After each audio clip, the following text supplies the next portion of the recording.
और दौरा काशी में 19 साल के देवव्रत महेश रेखे ने इतिहास रच दिया। महाराष्ट्र के इस युवा विद्वान ने शुक्ल यजुर्वेद के करीब 2000 मंत्रों का दंडक्रम पारायण 50 दिनों में पूरा किया, जो बिना किसी रुकावट के चला। महेश को वेद मूर्ति की उपाधि मिली है। वेद मूर्ति महेश रेखे 200 साल के इतिहास में दूसरे विद्वान हैं जिन्होंने इस जटिल वैदिक पाठ को अपने शुद्ध शास्त्रीय रूप में पूरा किया। देवव्रत महेश के इस असाधारण कार्य के सम्मान में काशी में भव्य शोभा यात्रा निकाली गई। रथ यात्रा में 500 से अधिक वैदिक छात्र शामिल हुए। देवव्रत महेश रेखे से बात की इंडिया न्यूज की टीम ने। 19 वर्षीय वेद मूर्ति देवव्रत महेश रेखे आप हमारे साथ युवा विद्वान महाराष्ट्र के रहने वाले, जिनको कल प्रधानमंत्री नरेंद्र मोदी ने एक्स पे पोस्ट करके बधाई दिया। कल उत्तर प्रदेश के मुख्यमंत्री योगी आदित्यनाथ ने भी शुभकामनाएं दिया, मंच पे सम्मानित किया। देवव्रत महेश रेखे जी हैं, क्या कुछ कहेंगे? बड़ा आपने जो 200 साल का जो रिकॉर्ड है वो तोड़ दिया, इतिहास रच दिया। जी बहुत बहुत धन्यवाद। इस कार्यक्रम में आपने हमको स्वागत किया है। तो भगवान की असीम कृपा से और गुरुजनों के आशीर्वाद से यह साध्य हुआ है।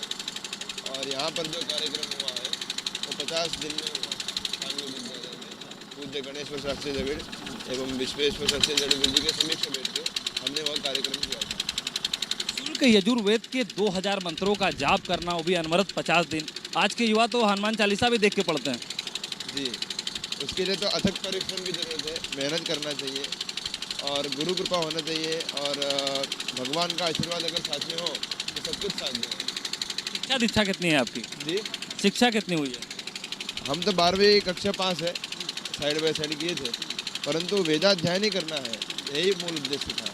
और पूज्य पितृ चरण में बैठ के हमने यह अध्ययन पूरा किया है और उन्हीं की कृपा से हम पालन कर पाए।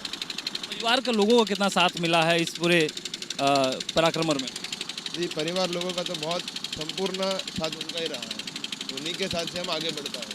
हमारे पूज्य बहन मैथिली रेखे जी है, उनका भी बहुत हमको साथ रहा, पूज्य पितृ का साथ रहा। इसके कारण ही हम यह काम कर पाए।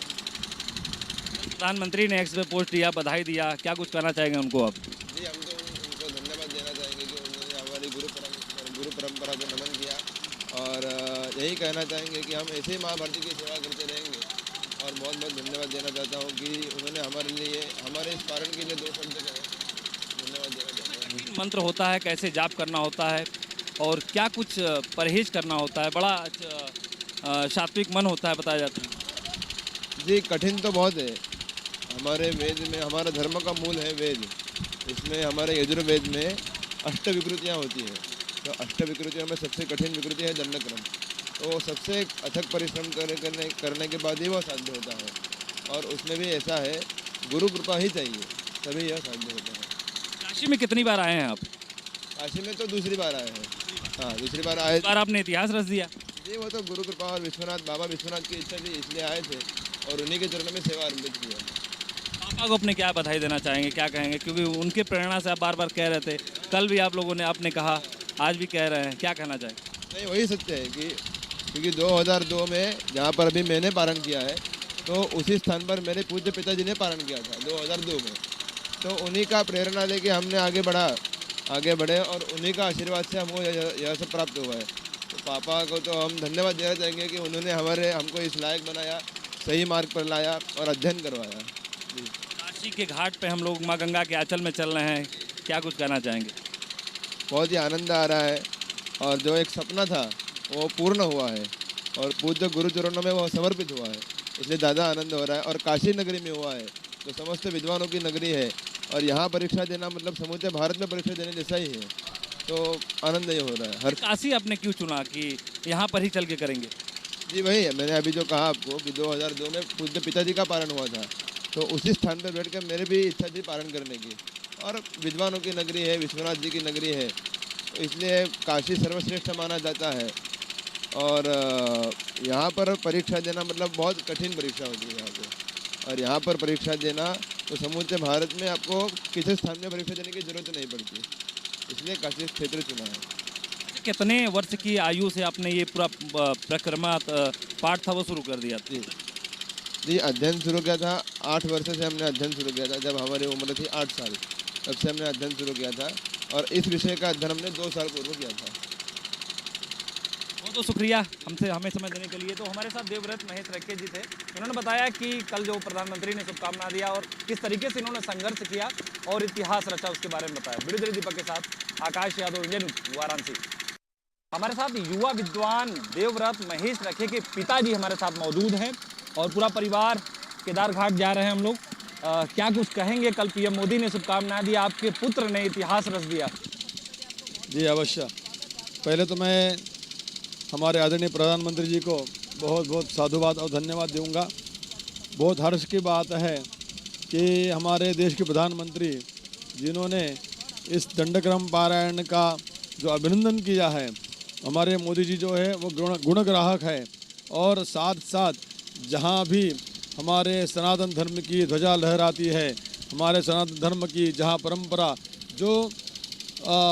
परंपरा विलुप्त होती जा रही है, उस परंपरा को जहाँ भी जो जीवित करेगा उसके लिए मोदी जी पूरे खड़े रहते उसके पीछे।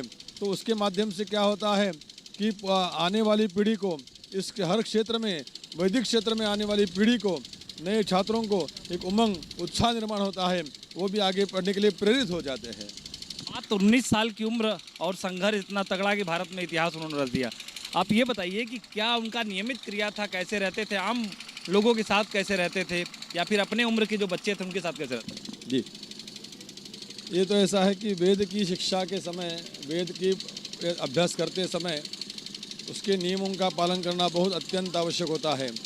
ब्रह्मचर्य का पालन, सुबह 3 बजे उठना, 3 बजे से 6 बजे तक पढ़ाई, 6 बजे के बाद अपना नित्य कर्म करने के बाद 7:30 बजे से लेकर दोपहर 12 बजे तक फिर से नया अभ्यास, दोपहर में 2 बजे से 6 बजे तक पुराने अभ्यास की आवृत्ति, और शाम को भी नया अभ्यास और फिर से अपना कंठस्थीकरण।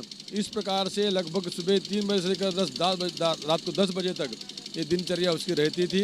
उसी के माध्यम से उसने कड़ी मेहनत की है और सभी प्रलोभनों से दूर रहकर, ज़्यादातर खासकर मोबाइल से दूर रहकर उसने प्रयास किया है कि जब उच्च लक्ष्य कोई, बड़ा लक्ष्य कोई सामने रखेंगे तो उसके लिए किसी भी कोई चीज़ का अपने को त्याग भी करना आवश्यक है। तो उस प्रकार से उसने उसका आचरण रखकर ब्रह्मचर्य का पालन तथा पूरे जो वेद के नियम हैं उस वेदों का नियमों का पालन करते हुए उसने अभ्यास किया है। बहुत बहुत शुक्रिया अपना बहुमूल्य समय हमें देने के लिए। तो हमारे साथ जो शख्स थे ये देवव्रत महेश रेखे के पिताजी थे, जिन्होंने बताया कि किस तरीके से जो देवव्रत हैं वो किस तरीके से संघर्ष कर रहे थे और इस भारत के इस इतिहास को रचने में कितना समय लगा, कितना अध्ययन था, तो सभी के बारे में विस्तार से बताया। वीडियो जर्नलिस्ट दीपक के साथ आकाश यादव, इंडियन न्यूज़, वाराणसी। एक छोटा सा ब्रेक, जल्द हाजिर होते हैं।